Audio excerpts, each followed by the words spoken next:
धरती solar system की एकमात्र ऐसी प्लेनेट है जिस पर लाइफ एग्जिस्ट करती है। हम अर्थ पे रहते तो है, पर ऐसे बहुत सारे फैक्ट्स हैं जिसके बारे में हम अवेयर नहीं है।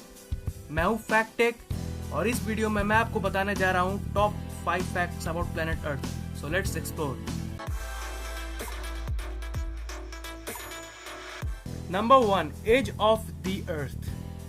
क्या आपको पता है कि धरती की एज 4.543 बिलियन ईयर्स है, मतलब कि 454 करोड़ ईयर्स। अब आपके मन में क्वेश्चन आया होगा कि अर्थ की एज साइंटिस्ट ने कैलकुलेट कैसे की होगी। तो मैं आपके इन्फॉर्मेशन के लिए बता दूं कि रेडियोमेट्रिक डेटिंग टेक्निक से कैलकुलेट की है साइंटिस्ट ने अर्थ की एज। यह एक टेक्निक है जिसमें साइंटिस्ट किसी भी पत्थर या किसी भी मटेरियल की एज कैलकुलेट करते हैं। तो इससे आप समझ ही गए होंगे कि सबसे पुरानी जो पत्थर मिली है हमें वो 4.5 बिलियन ईयर्स पहले की है, यानी धरती की फॉर्मेशन की टाइम की। और इससे हमें पता लगता है कि हमारी धरती 4.5 बिलियन ईयर्स पुरानी है। नंबर 2, टेम्परेचर ऑफ द अर्थ। वैसे तो धरती की एवरेज टेम्परेचर 16 डिग्री सेल्सियस है, लेकिन अर्थ पर ऐसे बहुत सारे प्लेसेस है जहां टेम्परेचर नॉर्मल से बहुत ज़्यादा डिफर करती है। 10 जुलाई 1930 को डेथ वैली यूनाइटेड स्टेट्स पर आज तक की सबसे हाईएस्ट टेम्परेचर रिकॉर्ड की गई है, जो 56.7 डिग्री सेल्सियस है।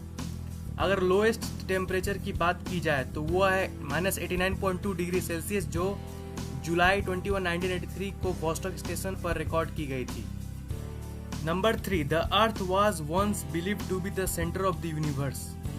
पहले के साइंटिस्ट यह सोचते थे कि अर्थ यूनिवर्स की सेंटर है और सारी प्लैनेट्स और सन इसके चारों ओर घूमती है। इस मॉडल को कहते हैं जियोसेंट्रिक मॉडल। फिर यह बंदा आया निकोलस कोपरनिकस। इस बंदे ने हेलियोसेंट्रिक मॉडल को प्रेजेंट किया।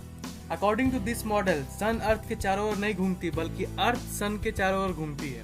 और ये तो हम जानते ही कि जियो मॉडल गलत है और हेलियो मॉडल बिल्कुल सही। Number 4, the rotation of the earth is gradually slowing down. जी हाँ, आपने अपने कानों से बिल्कुल सही सुना। अर्थ की रोटेशनल स्पीड धीरे धीरे स्लो होते जा रही है। अगर हम डी एक्सेलरेशन रेट की बात करें तो ये 17 मिली सेकेंड पर 100 ईयर्स की है। पर अर्थ की स्पीड कम क्यों हो रही है? क्या है ना कि मून अर्थ से दूर खिसकता जा रहा है, लगभग 3.78 सेंटीमीटर पर ईयर के हिसाब से, और इसलिए धरती की रोटेशन स्लो होती जा रही है। धरती मून से जितना दूर जाएगी अर्थ की रोटेशन उतनी स्लो होती जाएगी। 3.78 सेंटीमीटर पर ईयर तो सुनने में ज्यादा नहीं लग रहा होगा, लेकिन अब मैं आपको बताता हूँ कि ये अमेजिंग क्यों है। कुछ 454 करोड़ साल पहले जब चांद नया नया था, तब चांद धरती के बहुत ज्यादा ही सामने था और उस वक्त हर एक दिन लगभग 6-7 घंटे का होता था। लेकिन आज लगभग 450 करोड़ साल बाद मून दूर खिसकता गया और धरती स्लो होती गई, और इसलिए आज हर एक दिन 24 घंटे की होती है। अगर हम फ्यूचर की बात करें तो फ्यूचर में भी धरती और स्लो होती रहेगी।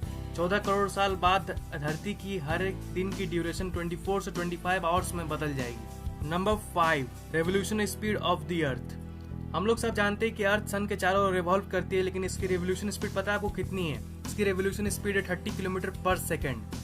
जितनी देर तक आप मेरी ये वीडियो देखे उतनी देर में अर्थ ने 6120 किलोमीटर ट्रैवल कर ली है। अमेजिंग बात तो यह है कि धरती अकेले ही नहीं बल्कि आपको भी साथ साथ ट्रैवल करवा रही है। इसका मतलब आप भी 30 किलोमीटर पर सेकंड के स्पीड से रिवॉल्व कर रहे हो, लेकिन आप इसे फील नहीं कर पा रहे हो।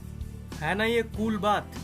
That's what amazing about earth. Please like this video if you have enjoyed it. Comment if you have any queries. ये चैनल अभी नया नया है तो प्लीज सब्सक्राइब जरूर कर लो, ये बटन पर क्लिक करके या फिर इसके नीचे वाले बटन पर क्लिक करके। आगे बहुत सारे इंटरेस्टिंग वीडियोस आने वाले हैं इस चैनल पे, आपको बहुत मजा आएगा। सब्सक्राइब कर लो।